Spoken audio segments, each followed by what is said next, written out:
Hello, welcome to season buds. நம்ம இன்றைக்கி பார்க்க போகிறது ரொம்பவே சிம்பிளான டேஸ்டான ரெசிபி கொண்டக்கடலை உருளைக்கிழங்கு குருமா.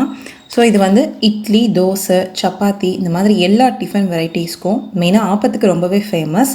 அதே மாதிரி ரைஸ்க்கும் நம்ம சேர்த்து சாப்பிட்லாம். வாங்க இப்போ எப்படி செய்கிறதுன்னு பார்க்கலாம். ஸோ கொண்டக்கடலை கறி செய்கிறதுக்கு நம்ம கருப்பு கொண்டக்கடலை எடுத்துருக்கோம். 8 மணி நேரம் நல்லா ஊற வச்சுட்டு அதுக்கப்புறம் தான் நம்ம வேக வைக்க போகிறோம். ஸோ ப்ரெஷர் குக்கரில் கழுவி எடுத்து வச்சுருக்க கொண்டக்கடலையும் உருளைக்கிழங்கும் சேர்த்துக்கலாம்.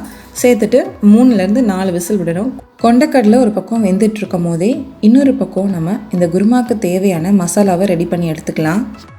மசாலா செய்கிறதுக்கு கடாயில் ஒரு குழிக்கரண்டி எண்ணெய் ஊற்றி எண்ணெய் லைட்டாக சூடானதும் சின்ன வெங்காயம் சேர்த்துக்கலாம். 10லேருந்து 15 நறுக்கினது சின்ன வெங்காயம் சேர்த்துட்டு கூடவே பூண்டும் இஞ்சியும் சேர்த்து 3மே நல்லா எண்ணெயில் ஃப்ரை பண்ணணும்.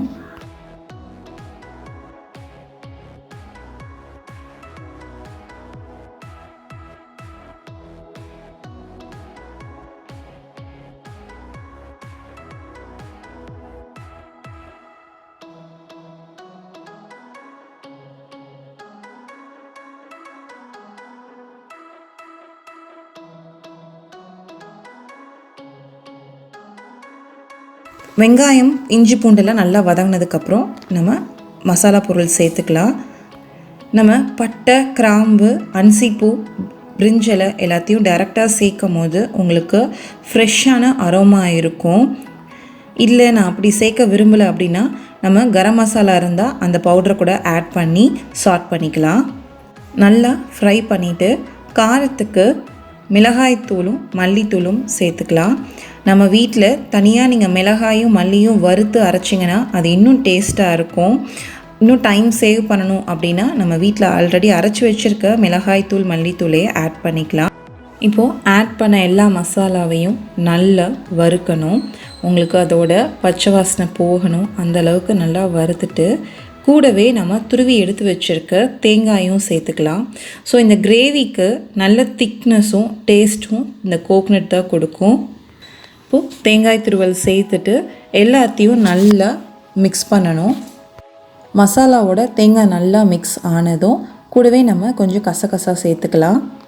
ஸோ இந்த கசகசா கிரேவிக்கு நல்ல திக்னஸு கொடுக்கும், டேஸ்ட்டும் நல்லாயிருக்கும். ஸோ இப்போது நம்ம எல்லா இன்க்ரீடியன்ஸையும் ஆட் பண்ணியாச்சு.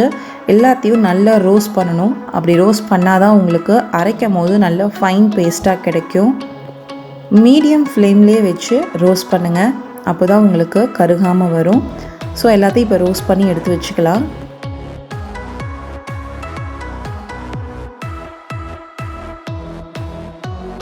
இப்போது வறுத்து வச்சுருக்க மசாலாவை நல்லா ஆற விட்டு அரைச்சி எடுத்துக்கலாம். நல்ல ஃபைன் பேஸ்ட்டாக அரைச்சிட்டிங்க அப்படின்னா உங்களுக்கு கிரேவி சாப்பிட்றதுக்கு நல்ல டேஸ்ட்டாக இருக்கும்.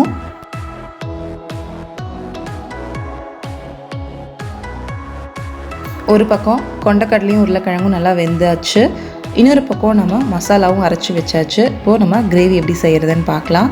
அதுக்கு ஒரு கடாயில் 2 குழிக்கரண்டி எண்ணெய் ஊற்றி எண்ணெய் நல்லா காஞ்சதும் கடுகு சேர்த்து நல்லா பொரிய விடணும். பொதுவாக எல்லோரும் கடுகு சேர்த்ததும் டக்கு டக்குன்னு அடுத்தடுத்த இன்க்ரீடியன்ஸ் சேர்த்துருவாங்க. ஆனால் கடுகு நல்லா பொரிஞ்சதுக்கப்புறம் நம்ம சேர்த்தோம் அப்படின்னா அதோடய டேஸ்ட்டும் அதோட சத்தும் நமக்கு முழுசாக கிடைக்கும். கடுகு நல்லா பொரிஞ்சதும் காய்ந்த மிளகாய் 1 சேர்த்துக்கலாம். அது ஜஸ்ட்டு ஒரு ஆப்ஷனல் தான். காரத்துக்காக ஒரு காய்ந்த மிளகாய் சேர்த்துட்டு கூடவே ஒரு கொத்து கருவேப்பிலையும் சேர்த்து 3மே நல்லா பொரிய விடணும். கருவேப்பிலையோட ஒரு 4 சின்ன வெங்காயமும் சேர்த்துக்கலாம். சேர்த்துட்டு எல்லாத்தையும் நல்லா வதக்கிட்டு வேக வச்சு எடுத்து வச்சுருக்க கொண்டக்கடலையை சேர்த்துடலாம். சேர்த்துட்டு எல்லாத்தையும் நல்லா மிக்ஸ் பண்ணணும்.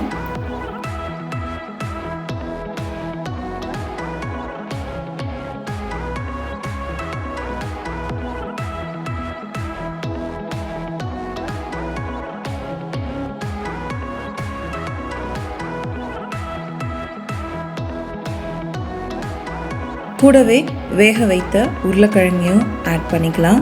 நம்ம முழு உருளைக்கிழங்காக போடுறதுனால நீங்கள் கையிலே ஸ்மாஷ் பண்ணி ஆட் பண்ணிக்கலாம். இல்லைனா நம்ம ஆட் பண்ணிவிட்டு அதுக்கப்புறம் கூட ஸ்மாஷ் பண்ணிக்கலாம். கொண்டக்கடலை உடையாமல் நம்ம ஸ்மாஷ் பண்ணணும் உருளைக்கிழங்கு.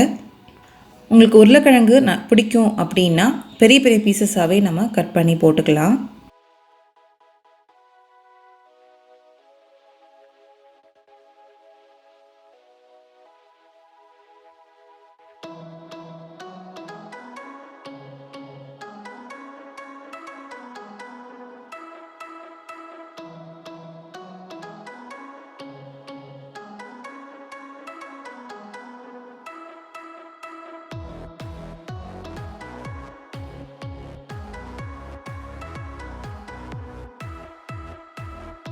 கொண்டக்கடலையும் உருளைக்கிழங்கையும் நல்லா மிக்ஸ் பண்ணிவிட்டு இப்போ நம்ம அரைச்சி வச்சுருக்க மசாலாவையும் ஆட் பண்ணிக்கலாம்.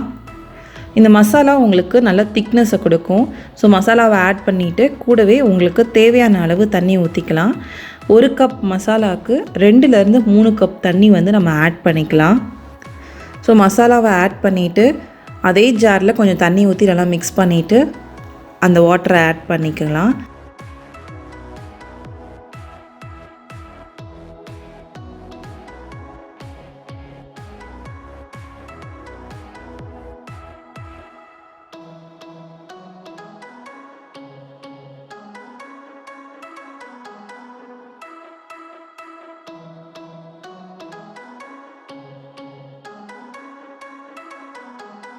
மசாலாவை ஆட் பண்ணி நல்லா மிக்ஸ் பண்ணியாச்சு.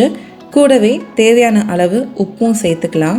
நம்ம கொண்டக்கடலையை வேக வைக்கும் போதே கொஞ்சோண்டு உப்பு சேர்த்து வேக வச்சிட்டோம் அப்படின்னா இங்கே நம்ம கம்மியாக உப்பு சேர்த்துக்கிட்டா போதும். அங்கே மறந்துட்டீங்க அப்படின்னா இங்கே வந்து நம்ம நல்லாவே உப்பு சேர்த்துக்கலாம். டேஸ்ட்டை பொறுத்து தான் உப்பு. உப்புக்கு ஏன் எப்போவுமே அளவு சொல்கிறது இல்லைனா ஒவ்வொருத்தருக்கும் ஒவ்வொரு டேஸ்ட் இருக்கும். சில பேர் கம்மியாக சாப்பிடுவாங்க, சில பேர் ஜாஸ்தியாக சாப்பிடுவாங்க. ஸோ அதனால தான் சால்ட் அவங்க தேவைக்கேற்ப ஆட் பண்ணிக்கணும்னு சொல்கிறது. இவ்வளோதாங்க. இது ரொம்ப சிம்பிளான குருமா. ஸோ இந்த குருமாவை இப்போது நம்ம நல்லா கொதிக்க விடணும். மேக்ஸிமம் 15 to 20 மினிட்ஸ் வந்து உங்களுக்கு எடுத்துக்கும். ஸோ நீங்கள் ஊற்றின தண்ணி வந்து நல்லா குறைஞ்சி உங்களுக்கு குருமா நல்லா திக்காக கிடைக்கும். இப்போது கொண்டக்கடலை கறி ரெடி. ஆப்பத்துக்கும் ரைஸ்க்கும் நல்ல சூட் ஆகும். நம்ம இட்லி பூரிக்கு கூட நீங்கள் சாப்பிட்லாம். அந்த அளவுக்கு எல்லாத்துக்குமே பர்ஃபெக்ட் மேட்சாக இந்த ரெசிபி இருக்கும். ஸோ ஆப்பம் ஊற்றுறத உங்களுக்கு ஒரு பேசிக் வீடியோவாக நான் இதில் ஆட் பண்ணியிருக்கேன். பொதுவாக எனக்கு ஆப்பம் ஊற்றுறது ரொம்பவே பிடிக்கும். கடாயில் மாவை ஊற்றி அதை ரொட்டேட் பண்ணி மூடி வச்சு 5 நிமிஷத்தில் உங்களுக்கு ஆப்பம் சுட சுட ரெடி ஆகிடும். இந்த ரெசிபி என்னோடய ஃப்ரெண்ட் எங்களுக்கு சொல்லி கொடுத்தது. அவங்க ஊரில் ஆப்பம் செஞ்சாங்கன்னா இந்த மாதிரி கொண்டக்கடலை கறி தான் வைப்பாங்களாமா. ஸோ ஒரு தடவை அவள் செஞ்சு கொடுத்துட்டு போனால் அந்த டேஸ்ட் எங்களுக்கு ரொம்ப பிடிச்சதுனால எப்போவுமே ஆப்பம் செஞ்சால் கண்டிப்பாக எங்கள் வீட்டில் கொண்டக்கடலை கறி இருக்கும். ஸோ நீங்களும் கண்டிப்பாக ட்ரை பண்ணி பாருங்கள். நீங்களும் இந்த மாதிரி சுட சுட ஆப்பத்துக்கோ இட்லிக்கோ இல்லை ரைஸ்க்கோ இந்த மாதிரி கறி செஞ்சு சாப்பிட்டு பாருங்கள். சாப்பிட்டுட்டு உங்கள் கமெண்ட்ஸை கமெண்ட் செக்ஷனில் ஷேர் பண்ணுங்கள். அதே மாதிரி இந்த ரெசிபி உங்களுக்கு பிடிச்சிருந்ததுன்னா மறக்காமல் ஷேர் பண்ணுங்கள். நம்ம சேனலை சப்ஸ்கிரைப் பண்ணுங்கள். உணவே மருந்து, மருந்தே உணவு, அதுவே நம் பாரம்பரியம். தேங்க்ஸ் ஃபார் வாட்சிங் திஸ் வீடியோ.